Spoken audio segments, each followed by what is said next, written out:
오늘 말씀은 고백과 찬가라는 제목으로 붙였어요. 엘리사벳의 고백과 마리아의 찬가 이렇게 나눌 수 있는데 이제 오늘 그 내용을 보면 마리아가 엘리사벳하고 만나는 장면, 만났을 때 있었던 성령의 역사 이런 것들이 있고 이 상황에서 이제 성령은 마리아 입을 열어서 찬양하게 하는 그런 고백하게 하는 그러한 내용으로 56절까지 이어져 나갑니다. 얼핏 볼 때는 뭐 그다지 말씀에 중요함이 없을 것 같이 보이지만 사실 어떻게 보면 특히 마리아의 이 찬가 속에는 몇 가지 중요한 사실들이 언급되고요. 그것은 마치 예언하듯 이렇게 이루어져 있습니다. 그 부분을 좀 더 여러분에게 말씀드리려고 그렇게 하고 있고요. 우리가 지난 시간에 봤던 것이 이제 38절까지인데 가브리엘 천사가 마리아에게 나타나서 예수님의 탄생에 대한 예고를 해주죠. 처음에는 믿을 수가 없었어요. 왜냐하면 남자도 모르는 난데 내가 어떻게 아이를 가질 수 있을까? 이거는 뭐 상식을 떠나서 지식이나 과학이나 어떠한 거로도 불가능하거든요. 근데 천사가 거짓말을 할 리는 또 없잖아요. 더군다나 하나님이 보내서 왔다고 하는데 거짓말 할 리는 없는데 이게 될 일도 아니거든요. 처음에는 뭐 긴가민가라기보다도 믿을 수 없는 거죠. 여러분 같으면 어떨 것 같아요? 마리아 입장이라면 믿을 수 있겠어요? 우리 여기 연세 드신 우리 어르신들 만약에 그 나이에 아이를 갖는다고 하면 우리 김학순 집사님 막 웃으시네. 믿을 수 없잖아 이거요. 그죠? 아니 이거는 경수도 끝났고 뭐 이제는 뭐 그럴 때가 아니잖아요. 만약에 그런 얘기를 나한테 한다? 이거 어떻게 믿으라고, 이걸 어떻게 받아들이라는 거냐 이거죠. 참 깝깝합니다.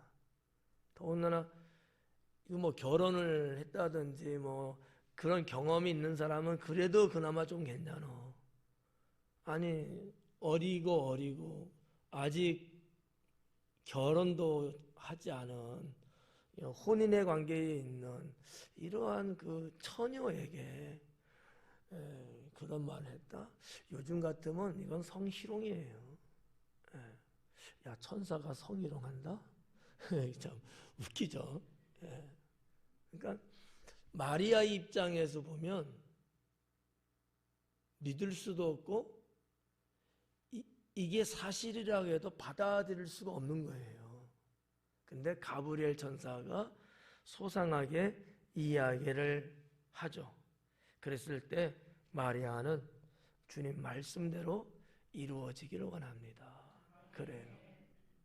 이게 믿음인 거예요.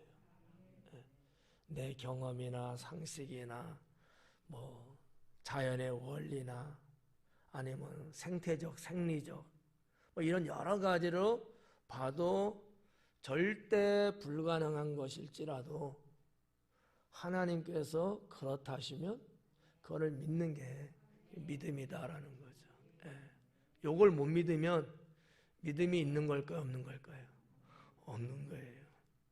그런 차원에서 여러분은 믿음이 있으셔요? 없으셔요? 그렇게 대답할 줄 알았어. 그래서 오늘은 이제 39절부터인데 39절에 시작되는 내용을 보니까 마리아가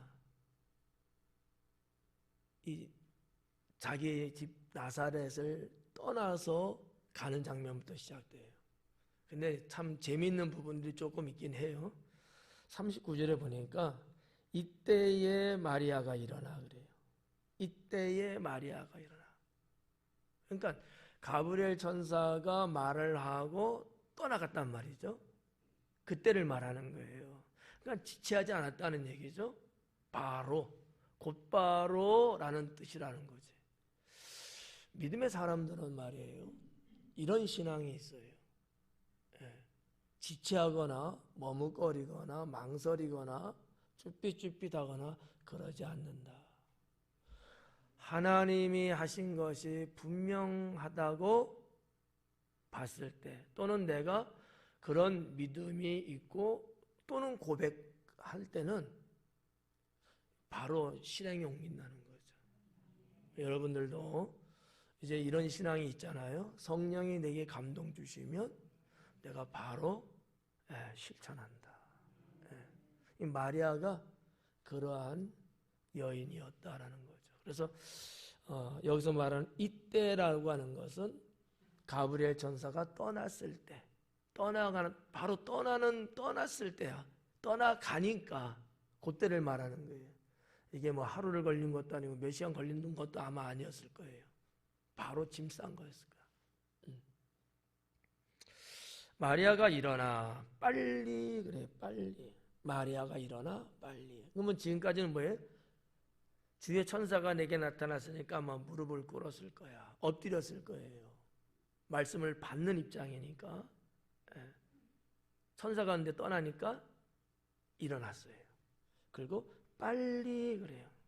이 빨리라고 하는 얘기는 원어적으로 볼 때 서둘러서, 급하게 서둘러서, 느그작거리지 않았다는 얘기죠.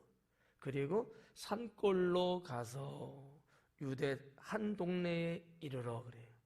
산골로 가서 유대 한 동네에 이르렀다. 산골로 가서, 이 산골, 뭐 산골이라고 번역됐습니다만 뭐 산골해도 되고 산지 이렇게 해도 되는데, 엘리사벳이 살고 있는 동네가 어디냐, 이게 알 길이 없어요. 그런데 좀 고고학적으로 추적을 해보니까 성경에 단서 하나는 있어요. 유대 땅이라는 거야. 자, 마리아가 지금 살고 있는 동네는 이름이 뭐예요? 나사렛이에요. 갈릴리 지방이야. 갈릴리 지방의 나사렛은 이스라엘 전체 지도의 북쪽에 있어요. 우리나라로 보면 한 평양쯤 될까? 신우주는 뭐 끝이니까 그렇고, 그 정도 아마 이렇게 될 거예요. 그러니까 갈릴리 지방의 나사렛이라는, 거기도 내나 산 동네야. 근데 그의 사촌인 이 엘리사벳은 유대 한 동네의 산골인 거야. 그러면 유대는 쉽게 말하면 어디냐면 예루살렘이 있는데, 예루살렘을 근거로 해서 특히 그 아랫지역, 그쪽이 유대 땅이에요.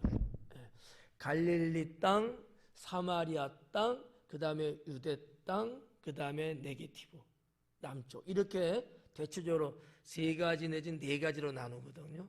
물론 이제 동쪽으로는 베레아 지방 이렇게 있는데, 그건 이제 요단강 건너편이니까 그렇고, 요단강 그 서쪽 가나안 땅이라고 하는 데로 보면은 이렇게 3등분 내지는 4등분은 나눌 수 있어요. 유대 땅이라는 데는 그 예루살렘 도시, 수도 그쪽이야.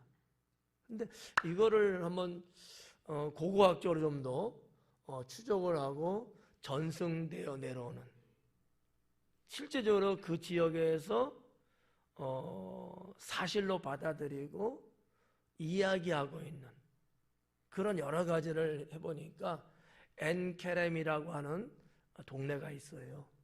엔케렘. 어디냐면, 예루살렘이, 여러분이 보시는 입장에서는 예루살렘이 있고 이쪽이 지중해고 이쪽이 요단강이에요. 서쪽이죠. 예루살렘에서 한 요 정도 되는 거리에 있어요. 산동네예요, 거기도. 산동네를 좋아하나 봐.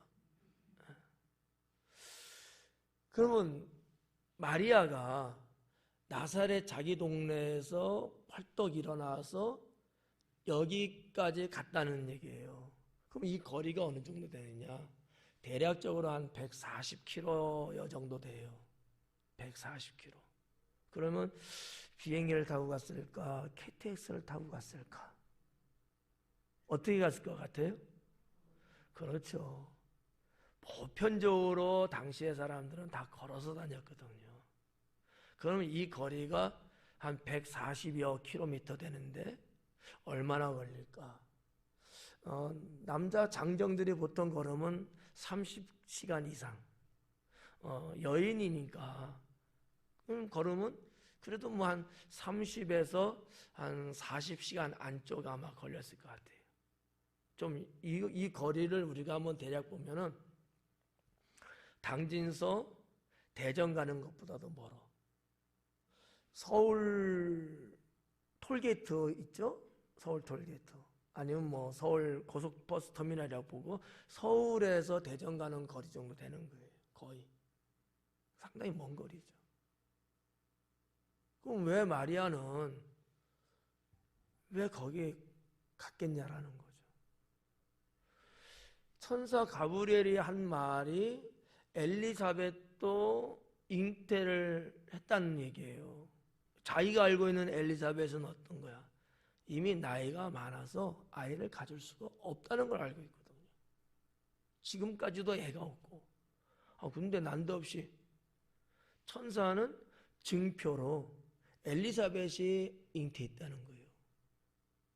이것도 믿을 수가 없어. 어떻게 보면 확인차 간 거지. 뭐 여기에 뭐 다른 토를 달 수도 있지만 좀 더 우리가 현실적으로 보면 제가 볼 때 그래요. 마리아는 확인차 엘리사벳에 갔을 것이다. 이렇게 보는 게 좀 더 솔직한 것 아닐까라는 거죠. 뭐 여기에 무슨 뭐 성령이 감동을 하셨고 뭐 가라고 명령하시고 이런 건 사실 성경에 없어요. 확인하고 싶었던 거야. 나도 주님 말씀대로 이루어지길 원한다고 말은 했지만 확인하고 싶었던 거지. 엘리사벳도 애 낳을 수 없고 나도 애 낳을 수 없는 똑같은 상황인데 그가 잉태했다니까 나도 잉태한다고 말을 하니까 한번 검증하기 위해서 가지 않았을까 이렇게 추측해 볼 수 있다는 거죠. 그 먼 거리를 갔어요. 요셉이 같이 갔을까? 혼자 갔을 것 같아. 요셉은 같이 안 갔을까? 상당히 일이 바빴어. 주문량이 너무 많아가지고 일거리가 심했어. 뭐 어디에도 이런 내용은 없지만 아마 홀로 갔을 것 같아. 그렇다고 해서 무슨 뭐 몸종이 있어서 뭐 대동했을까? 그 정도 위치에 있는 여인은 아니에요. 평범한. 쭉 마가복음 강론에서 말씀드렸다시피 내 남편의 직업은 목수예요. 예. 그 나사렛이라는 동네에서 하루에 들어오는 물량이 감당할 수 없을 정도 늘 계속 목수 일을 해야 되는 그런 평범한 목수입니다. 그러니까 무슨 뭐 몸종을 뭐 데리고 뭐 노예가 있고 이 정도는 아니죠. 그러니까 갔어요. 그렇다고 뭐 친구를 대동했을까? 뭐 그러지도 않았을 것 같아요. 그러니까 제가 볼 때는 그냥 단아하게 혼자 갔을 것 같아. 뭐 옛날에는 그냥 많이들 그랬던 거예요. 요즘은 이야 그 먼 거리를 여자가 혼자서 걸어가? 이건 요즘은 상상도 못하죠. 근데 우리나라도 이 시골 동네 여러분 어때요? 시골에서 이렇게 태어나서 성장하시는 분들 보면 뭐 30리를 걸었네, 뭐 20리를 걸었네, 뭐 이런 얘기들 하잖아요. 학교 다닐 때도 내가 인성자 집사님 이야기를 슬쩍 들어보니까 뭐 걸어서 학교 갈 때 뭐 그죠? 그렇게 걸었대잖아요. 뭐 1시간은 뭐 보통 예사고, 그럼 1시간 걸으면 4km거든요. 2시간만 걸으면 거의 8km예요. 그러니까 우리도 옛적에는 그냥 이렇게 걸어 다니는 게 습관화된 거야. 더군다나 고대 사회는 교통편이 없으니까 걸어가는 거예요. 말을 타고 갔을까? 그 정도도 안 됐을 거라는 거죠. 자, 아무튼 39절에 있는 말씀을 보면 이런 부분들을 우리가 한번 당시의 상황을 한번 느껴볼 수 있는 내용이다라고 하는 거죠. 자, 40절에 사갈의 집에 들어가 도착했네. 엘리사벳에게 문안했다. 이 문안은 그냥 평범한 인사라고 보시면 돼요. 왜냐하면 서열이 같아. 마리아하고 엘리사벳하고 서열이 같아. 더구나 친족이라고 그랬잖아요. 지난 시간에 말씀드렸죠. 여자 쪽으로부터의 친족이에요. 그리고 서열이 같은, 예를 들어서 뭐 사촌간 이렇게 해서 같은 서열이야. 그러니까 그냥 편하게 이렇게 문안을 한 거예요. 그리고 41절에 엘리사벳이 마리아가 문안함을 들으매 아이가 복중에서 뛰노는지라. 마리아가 문안을 했는데 엘리사벳의 복중에 있는 세례 요한 한 6개월 됐죠. 태아가 막 안에서 뛰는 거야. 뭐 여러분들도 경험들이 있으시니까 한 6개월쯤 되면은 이렇게 아이가 움직이고 그러는 게 느껴지죠? 안 느껴져요? 그럼 죽은 거야. 6개월쯤 되면 이미 산모는 다 알죠.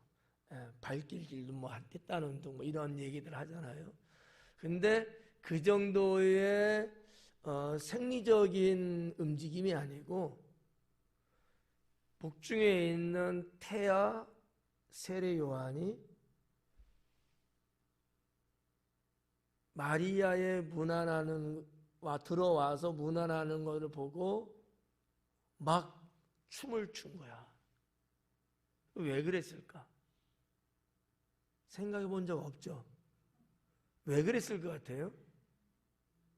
마리아가 문안하는 소리를 들은 거야, 태아가. 그리고 막 안에서 막 즐거워서, 기뻐서 막 춤을 추고 막 뛰노는 거예요. 꽁충꽁충. 이런 식으로. 왜 그랬을 것 같아요? 뭘 보고 우는 거야, 지금 도대체 태아가?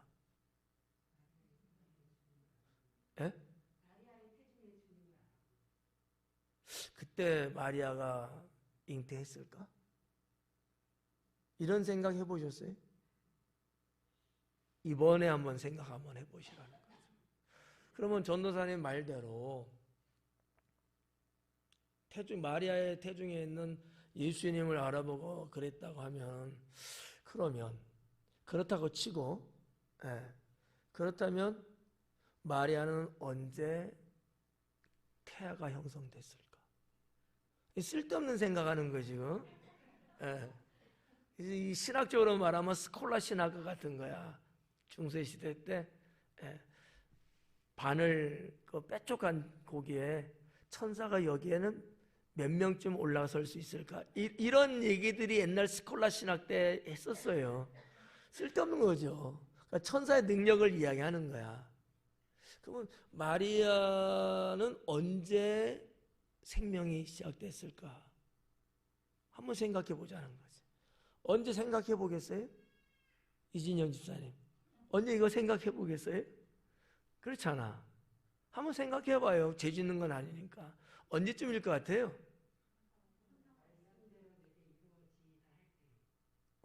또 다른 분은 같아요?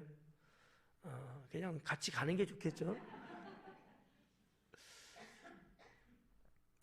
제가 생각할 때도 그럴 때 같아요.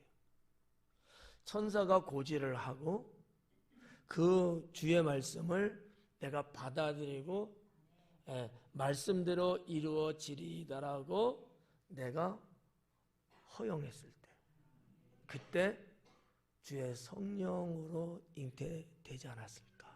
이렇게 보는 거죠. 이렇게 하나 볼 수 있고요. 또 하나는 이러한 부분들이 있기 전이든 후든 마리아에게 성령이 임했거든요. 그 전에.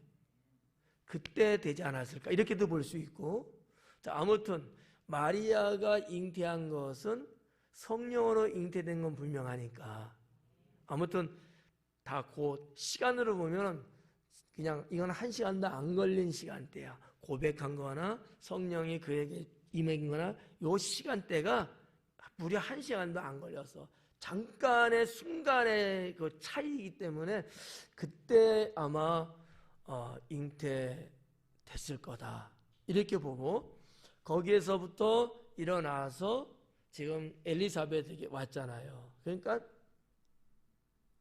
그 뭐 태아의 크기를 보면은 안 보이지. 그때는 그러지 않겠어요? 이게 뭐 4주를 간 것도 아니고 6주가 간 것도 아니고 그런데 이 태중에 있는 세례 요한 태아는 그걸 한 거야. 영적인 얘기죠. 예. 이 육적으로는 알 수 없죠. 뭐 태아가 뭘 알겠어요. 더군다나 여기는 이제 막 들어섰다고 봤을 때. 근데 영원히 시작됐으니까 그걸 안 거야. 저는 이렇게 뭐 생각해 볼 수도 있겠다 이런 생각을 해봅니다. 그래서 이제 그 띠노는지라 그래. 띠노는지라. 그리고 엘리사벳이 성령의 충만함을 받아. 이게 참 재미있는 표현이에요. 복중에 있는 태아가 마리아의 문안하는 것을 보고서 막 기뻐서 뛰었어요. 근데 바로 이어지는 내용이 엘리사벳은 그때 성령의 충만함을 받았다는 거야. 그러면 이게 문장적으로 앞에 기록되고 뒤에 기록된 것이지 실제적으로는 마리아가 왔을 때 엘리사벳이나 복중에 있는 태아나 다 그때 성령의 충만함이 있던 거죠. 네. 기록상에 이렇게 서열의 문제일 뿐이지 시간으로는 그 똑같은 시간에 그런 거죠. 그러니까 엘리사벳은 임신 중이잖아요. 그러니까 임신 중인 엘리사벳에게 성령이 충만히 임하니까 이 영적인 능력을 받으면서 태아인 세례 요한은 기뻐 뛰었다는 거죠. 이렇게 보시면 돼요. 이게 놀라운 일이라는 거죠. 영으로는 이렇게 통하고 아는 거예요. 더군다나 하나님께서 행하신 일이니까 더더욱 그러겠죠. 영적 반응을 일으키는 모습을 볼 수 있습니다.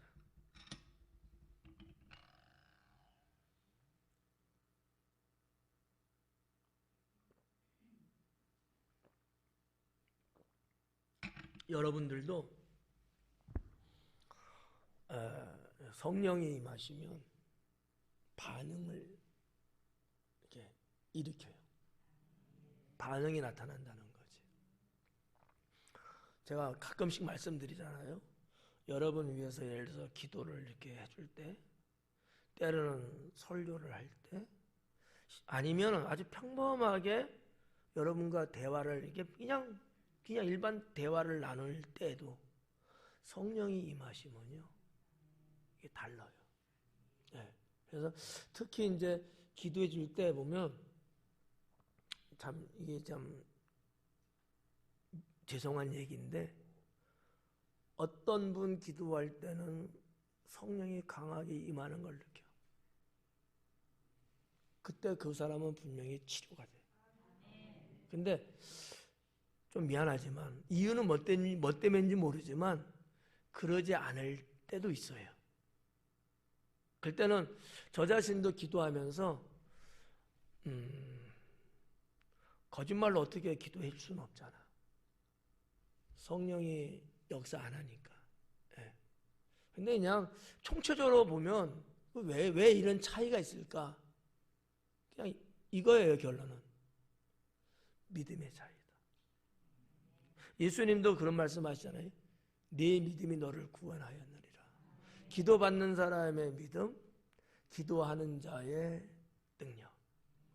이 두 가지가 플러스 되면은 성령의 불꽃이 튀죠. 근데 둘 중에 이게 만약에 하나가 어그러진다든지, 특히나 기도받는 사람이 기도는 받는 건 맞는데 믿음이 결여되어 있으면, 믿음이 떨어져 있으면, 이제 그런 부분들이 좀 성령의 역사하심이 이제 적다 아니면 없다 이렇게 볼 수 있다는 거죠. 아무튼 그런 걸 느껴요. 이렇게 상담을 해주고 평범한 대화를 해도 주의 성령이 내게 이렇게 임하시면서 말씀을 이렇게 떠오르게 하시는 이런 거, 그거는 100%죠. 예. 그러니까 일종의 영적 반응이에요. 누구든지. 예. 여러분들도 뭐 성령 받은 그런 성령 충만한 경험들이 있으신 분들은 그때는 내가 어떻게 나를 주재할 수가 없어.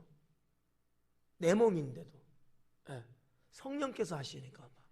예. 이런 거 있잖아요.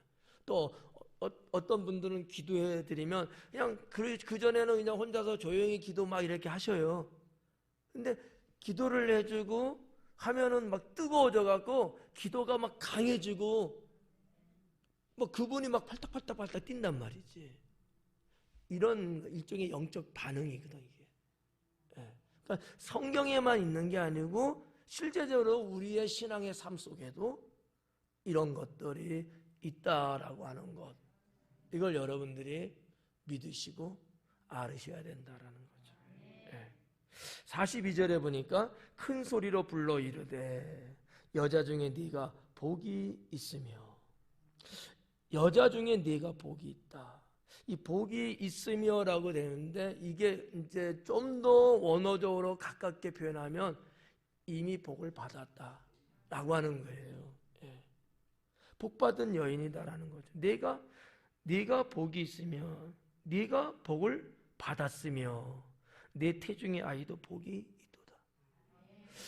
저는 이 부분을 조금 시간을 많이 좀 할애를 해봤어요.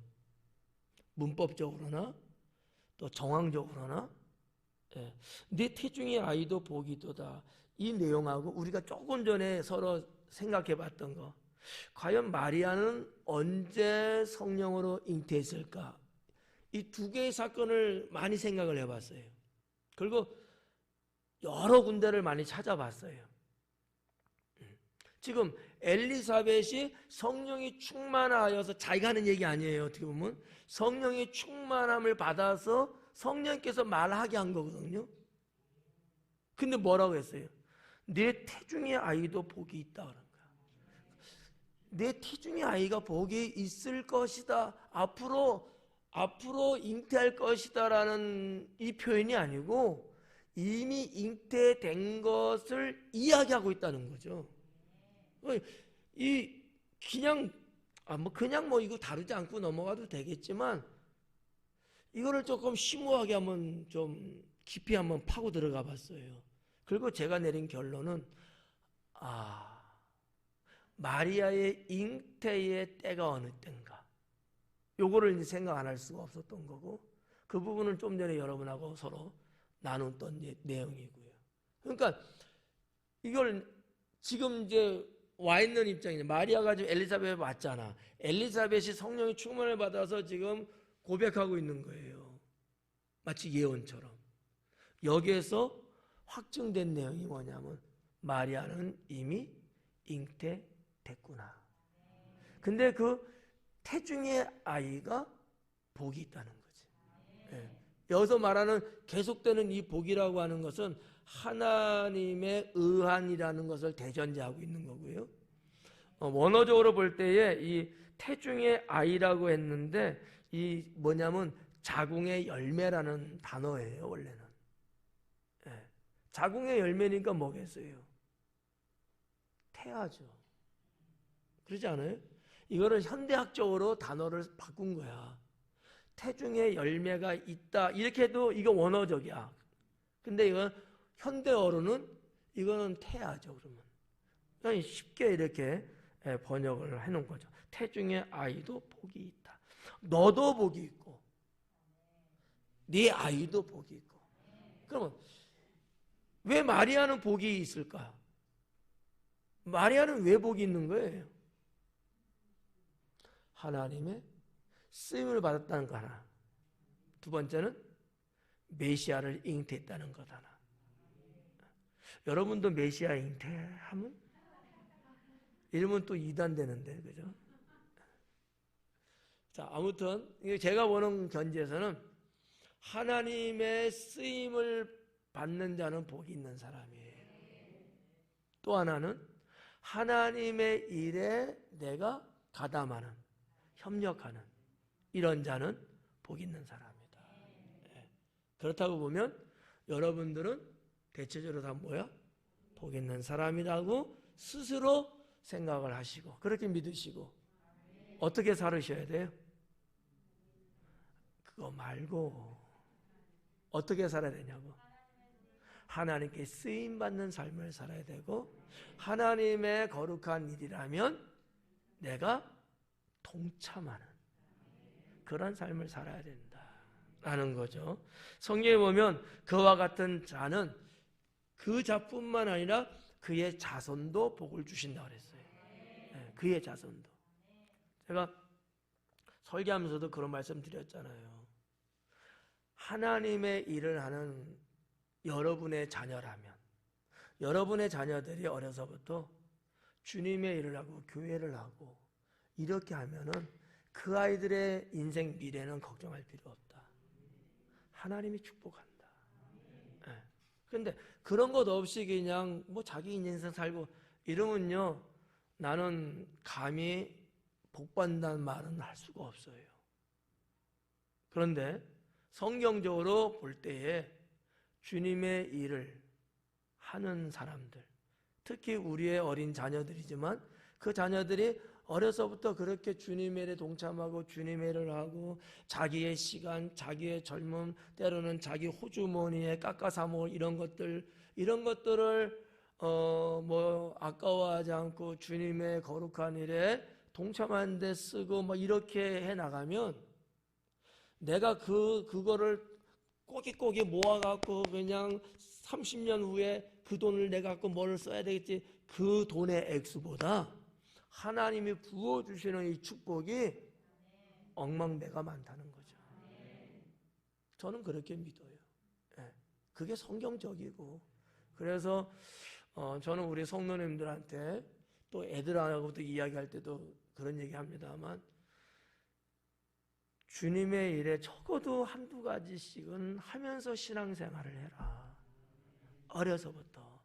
그래서 그 예전부터 전도사님도 여기 계시지만 제가 요구하는 게 그거예요. 어려서부터 애들을 자꾸 주님의 일에 일거리를 줘라, 시켜라, 자꾸 어려서부터. 그래서 주님의 일을 하는 게 몸에 이게 익숙할 수 있도록. 이게 어느 날 갑자기 어린 데서 하려면 이게 안 돼요. 근데 어려서부터 이게 자연스럽게 몸에 배어있는 영적인 관계가 되면 뭐 학생 때, 청년 때, 또 장년이 되고 이럴 때도요, 전혀 이상하지 않고 아주 자연스러운 거야. 정말 짜짜로리니까. 그렇지 않아요? 어른이 되고 내가 신앙으로 살지만은 주님의 일에 내가 무관심하고 주님의 일을 하는 걸 내가 조금 두려워하고 때로는 좀 기피하는 현상이 일어나고 이러거든요. 그게 안 돼요. 이게 될 것 같지만 여러 가지 계산을 하거든. 시간 빼야지, 환경 어떻게 해야지, 여러 가지 계산을 해보니까 아유, 난 안 될 것 같아. 그런데 이게 영적인 습관을 잘 가지면 그런 인간적인 계산이 안 서. 왜? 주님의 일하는 게 내 인생에선 가장 큰 기쁨이고 너무너무 좋거든. 우리 교회 애들 봐봐요. 뭐 애들부터 청년 일일까지. 그 청년들은 특히나 외제 나가서 공부하고 직장생활 하면서도 꼭 와갖고 같이 예배드리고 이러잖아요. 이게 여러분 쉽지 않습니다. 보통 신앙 아니면 어렵고요. 그만큼 우리 자녀들이 이런 영적인 좋은 습관들을 지니고 있다는 얘기거든. 그런데 와서 예배만 드리 아니잖아요. 일주일 내내 가서 공부하고 일하고 교회 와서도 또 사역하고 그리고 또 다시 또 돌아가고 이게 보통 피곤한 게 아니에요. 왜 그들이 피곤하지 않겠어요? 그들도 나름대로의 그 청년의 때 그냥 저 넓은 저기서 좀 더 시간을 갖고 싶고 이런 게 있지 왜 없겠어요? 마다하고 그 부분은 절제하면서 이 신앙으로 살아가려고 하는 여러분의 자녀들이 제가 보는 이렇게 눈으로는 너무 애들이 기특하고 이쁜 거야. 이게 다 하나님 앞에 쌓아놓는 축복이거든요. 그러니까 여기 지금 마리아가 복 있는 여인이라는 거 하나님께 쓰임 받은 거야. 그리고 하나님의 일, 하나님이 하시려고 하는 거니까 마리아 고백이 그거잖아요. 말씀대로 이루어지리라. 이게 진짜 신앙이라는 거지. 이게. 그리고 43절에 보니까 내 주의 어머니가 내게 나오니 이 어찌된 일인가. 내 주의 어머니가. 내 주의 어머니. 여기서 말하는 주는 누구예요? 그러면 예수님을 말하는 거야. 메시아를 말하는 거예요. 메시아의 어머니. 당신은 메시아의 어머니. 그런 당신이 내게 오는 게 어찌된 일입니까? 이거 있을 수 없는. 내가 가야지. 왜 당신이 옵니까? 나는 몸둘 바를 모르겠습니다. 한국 버전으로 말하면 이런 거야. 내가 몸둘 바를 모르겠습니다. 어서 많이 들어본 것 같지 않아요? 누가 이런 말을 했을까? 세례요한이 예수님이 요단가에 있는 세례요한에게 왔을 때 세례요한이 어찌하여 당신이 내게 나옵니까? 나는 감당할 수 없습니다. 그의 어머니도 이렇게 말하고 그의 아들 세례요한도 나중에 훗날에 그렇게 말하고. 자, 어떻게 보면 뭐 당연한 말인데 근데 또 어떻게 보면 참 이 사람들이 신앙의 차원에서 참 겸손하구나. 이런 것도 생각해 볼 수 있어요. 아니 생각해 봐요. 뭐 인간적으로 보면 훨씬 더 어른이야. 잉태로 볼 때도 선배야. 여러 가지로. 그럼에도 불구하고 마리아의 태중에 있는 아이가 메시아라는 것을 영적으로 그걸 느끼면서 자기는 하염없이 내려가는 거야. 겸손이죠. 이런 걸 보면서 참 겸손하다. 복 있는 여인이구나. 그러니까 마리아도 복 있는 여인은 맞지만 엘리사벳도 복 있는 여인인 거예요. 얼마나 여러분 복 있습니까? 44절에 보라 내 문안하는 소리가 내 귀에 들릴 때에 아이가 내 복중에서 기쁨으로 뛰노란도다. 앞에서 있었던 부분들, 자 41절에 복중에서 뛰노는지라라고 하는 것은 상황을 기록한 거예요. 상황을. 44절에 나오는 거 뛰놀았다는 것은 이제 엘리사벳이 자기가 느낀 것을 직접 마리아에게 말을 한 거예요. 똑같은 사건인데 41절은 그때 상황을 누가가 기록한 거고 그냥 44절은 엘리사벳이 고백한 것을 기록한 거야. 사건은 똑같은 거예요. 여기 보면은 기쁨으로 뛰놀았다. 이 기쁨이라는 것은 사실 뭐 헬라어로 보면 보통 많이 그냥 카라라는 단어를 쓰거든요. 카라. 그냥 일반적으로 기쁨이에요. 우리가 보통 기뻐한다 뭐 이런 때 카라라는 단어를 써요. 이집트의 여러분 수도 이름이 뭐죠? 미안해요. 카이로.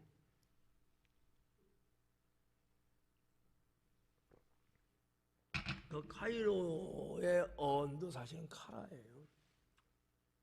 그러니까 카이로도 기쁨이라는 뜻을 갖고 있는 거야.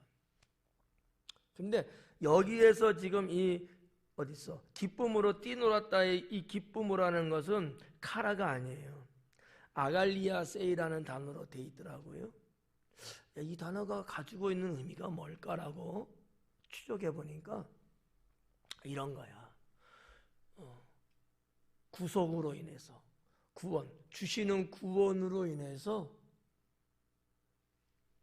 기쁨이 온 거야. 그냥 기쁨이 아닌 거예요. 하나님의 구원이라는 것이 조금 어려운 단어로 말하면 발원하여서, 쉽게 말하면 생겨서, 하나님이 주시는 구원이 내 안에 생겼다는 얘기야. 그래서 내가 기쁜 거예요. 그냥 기쁜 게 아니야. 용돈을 좀 많이 받아서 좋다, 기쁘다, 그런 일상적인 게 아니라는 거죠. 상당히 메시아적이고 구원사적인 그런 기쁨이라는 거죠. 이 단어가 갖고 있는 거, 아갈리아세이라는 단어가 갖고 있는 이 의미가 그렇다라는 얘기지. 조금 구분이 가시죠? 그냥 기쁨 아니에요? 당신 만나서 난 너무 좋아, 아우 기뻐, 이런 게 아니라는 거야. 하나님의 구원이 내 안에서 발원해서 생겨나서 내가 기쁜 거야. 누가 그랬다는 거야? 세례 요한이 그랬다는 거야. 태중에 있는 아이가 기쁨으로 뛰어났대.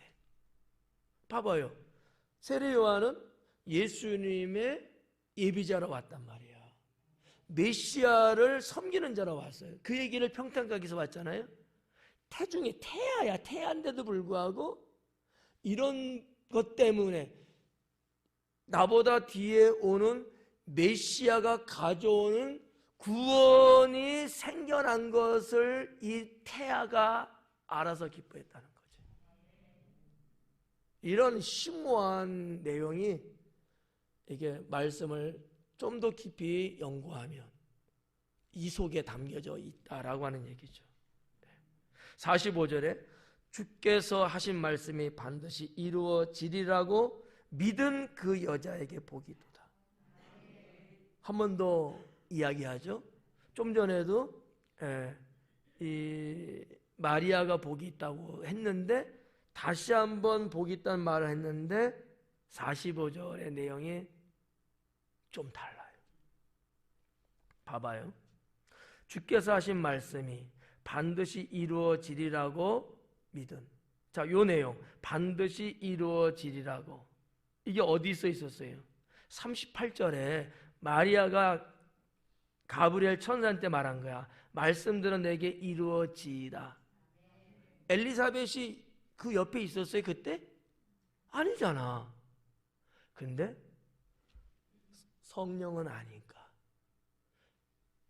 엘리사벳의 성령에 충만하게 하셔갖고 그거를 입을 벌려서 말하게 한 거야. 놀랍지 않아요? 그러니까 우리들은 모르지만 성령 하나님은 아셔갖고 말을 하게 하셔. 그럼 뭐 우리 오늘날도 마찬가지예요. 그러면 듣는 사람이 깜짝 놀라지. 내가 말한 적도 없는데. 그렇죠? 말한 적도 없는데 어떻게 목사님이 알고 이런 말씀 하시지? 그런 얘기들 한단 말이에요. 내가 본 것 아니야. 들은 것도 없어. 그러면 누가 했어? 성령께서 말씀하게 한 거거든요. 이 내용이 그거예요. 우리가 그 아브라함 같은 경우도 그러잖아요. 아브라함도 내가 너에게 지시할 땅으로 가라. 그러니까 그 말씀을 받고 아브라함도 바로 짐 싸서 떠나잖아요. 하나님의 말씀이 선포된 것은 반드시 이루어진다는 거. 이게 신앙이에요. 그럴 때 우리는 어떻게 해야 돼요? 하나님께 맡기는 거죠. 그게 섭니다. 여기 이제 반드시 이루어지리라고 믿은 그 여자에게, 여기서 말하는 믿은이라고 하는 것은 그 헬라 문법, 이 그리스, 우리나라 문법에 이런 건 없는데 그 고대 그리스 그 문법에는 부정, 과거, 시제 이런 것들이 있어요. 이건 뭐 생각 안 해도 괜찮아. 그게 무슨 얘기냐면 마리아가 믿었다 하잖아. 반드시 이루어지리라고 믿은 그 여자. 이 믿음이 이전에 믿어서 계속해서 그 믿음이 진행하고 있다는 얘기예요. 지금만 믿은 게 아니고 그 믿음이 생겨난 때부터 지금 계속해서 지금 믿고 있는 거야. 그러니까 마리아는 가브리엘 천사의 말 떨어졌을 때 그때만 믿은 게 아니고 그 이후도 지금 계속 믿고 있는 여인이라는 거야. 그 얘기예요. 여러분이 하나님 말씀을 들으면서 은혜 받아요, 못 받아요? 받죠. 그 말씀을 믿잖아요. 그러면 그때만 믿고 예배 끝나고 돌아갈 때는 안 믿잖아. 그래요? 아니잖아요. 그때 말씀을 통해서 받은 은혜와 함께 내가 믿게 됐는데 그 믿음이 계속해서 가고 있는 거예요. 지금 똑같은 거예요. 그 얘기를 하고 있는 거야. 그렇게 믿고 있는 그 여자에게 복이 있다. 그렇게 믿고 있는 여러분이라면 여러분도 복이 있다라는 거죠. 네. 그런 내용을 좀 보시면 좋다. 이제 46절부터 56절에 이르기까지 약 10절에 걸쳐서 지금 마리아의 찬가가 나옵니다. 근데 시간이 다 됐네. 여기까지만 할게요. 이거 하려도 앞으로도 한 50분 내야 돼.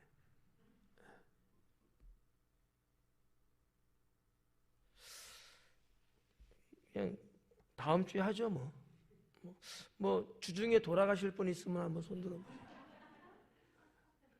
없으시면은 희망을 가지시고